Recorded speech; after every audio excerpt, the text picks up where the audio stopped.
আশঙ্কায় থাকেন, ভয়ে থাকেন, যদি ইসলামকে ক্ষমতায় নিতে পারি আমরা, আপনারা যদি আবু বকরকে এমপি বানাতে পারেন, বিধবা মায়েদের এই দৃশ্য দেখতে হবে না, কথা দিয়ে গেলাম।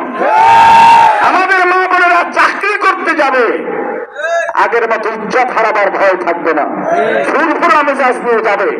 আজকে আপনার স্ত্রী সন্তান যদি কোনো কারণে আপনার ঘর থেকে আপনার শ্বশুর বাড়ি, মেয়ের নানার বাড়ি, ছেলের নানার বাড়ি বেড়াতে যায়, আমার বিবির বাবার বাড়ি যায়, সারা পথে আমি টেনশনে থাকি, স্বামীরা টেনশনে থাকে, না জানি ঠিকভাবে বাসায় বুঝতে পারে কিনা। আমাদের রাষ্ট্রটাকে এই পর্যায়ে নিয়ে যাওয়া হয়েছে। অতএব এগুলোর থেকে মুক্তি যদি দিতে হয়, মুক্তি যদি পেতে চাই, ইসলাম ছাড়া উপায় নাই। আচ্ছা আসেন, আমরা আপনাদের দ্বারে দ্বারে আসতেছি। 12 তারিখ ভোট। ভোট কবে? 12 তারিখ। এখন অনেকে বলে হাত পাখার ভোট যতই বেশি থাক, হাত পাখার প্রার্থী তো টাকা নাই। এ সারা বাংলাদেশে আমাকে সব আছে, একটা জিনিস